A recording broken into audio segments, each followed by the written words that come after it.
Well, guys, we had a really successful live stream on Sunday where we heard from two people who had attended the British Watch and Clockmakers Association event. So we heard it from a couple of people that attended. Glad to welcome Will from Christopher Ward, who's going to give us the perspective of somebody who's actually an exhibitor there. So, Will, thanks so much for joining us. Hi, Sam. No worries. I was extremely jealous because I live in Florida, so it wasn't easy for me to get over to London to see the show. It looked like it was more than successful. It looked like you could have done with double the space. So this was the first event. You must have been quite overwhelmed with the amount of people that ended up turning up. Yeah, absolutely. I'd say it was an extremely successful day. We got there an hour and a half before the show opened to set up, and there was already a queue of people. Some people were showing me the queue just before doors opened, and it went all the way around the building, which I don't think anyone was really expecting. It was fantastic. Were you involved in any of the planning of the event? No, they don't trust me with that. I'm the least organised person you would ever meet. Luckily, we had some other people that do all the planning. What was the buzz like around your stand, the Christopher Ward stand? It was quite intense, honestly. For basically all of the day, we had 2 or 3 people deep the entire time. 3 or 4 people manning our stand, and everyone was busy talking to customers. So, yeah, it was very, very busy. And it was great to see. It wasn't just our stand though. There was so many other stands that were just rammed throughout the entire day. Something about the fact that there was split tickets, so the mornings and the afternoons, that the people were different, but it just meant that it was busy the entire time. Yeah, it must have been quite special because Christopher Ward was one of the main creators of the association, so it must have been quite special to see it manifest itself in real life, I suppose. Absolutely, and the fact that it was the first year for it to happen, and yeah, I think it went as well as it could have done.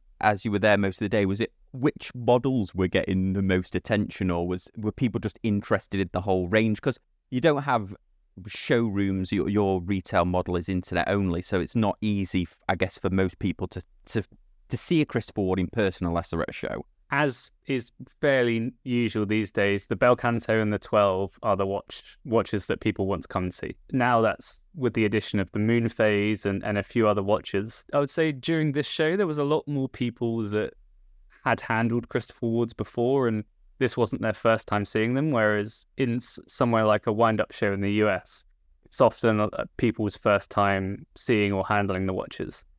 So I'd say, yeah, the people at this show had handled them before, which was good. Did you get much chance to walk around the floor yourself? It was quite nice. I know quite a lot of people from the other brands just from doing shows and meeting up. So I had a chance to have a walk around, say hello to the people I'm friends with, and they had similar experiences to us, where it was madness all day. So when you're walking around, is there any watches that, other than the Christopher Ward ones, was there any that...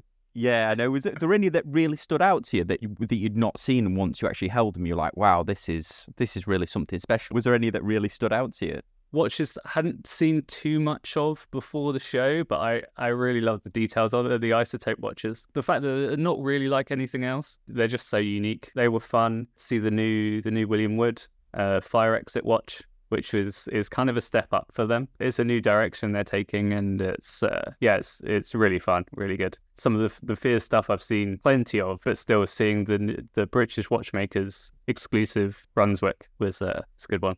Were you guys, other than and we'll get to this in a second, other than the special edition Bel Cantos, but was this a sales event for you? Could people buy the watches there and then?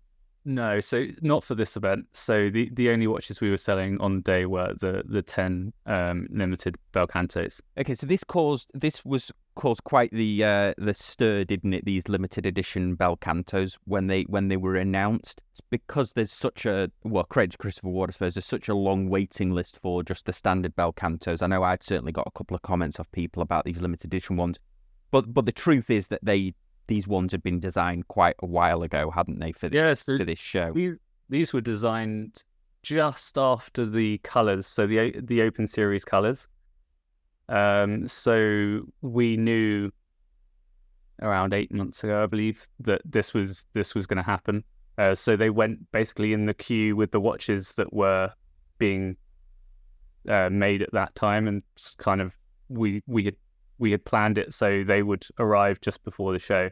So I had heard that people were worried that maybe some orders had been put back in order to make these that wasn't the case. If you want to hear more about, if you are waiting on a Bel Canto and you want to hear more about it, I interviewed Mike specifically about this probably maybe 6 months ago now, where he talked about the reason that there was a delay in production and how that's all transpired. So I'll leave a link in the description down below.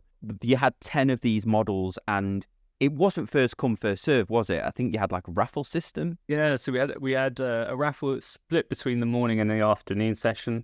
So people signed up, and we pulled names. Well, Mike and Roger Smith pulled names out of a fishbowl, or what looked like a fishbowl.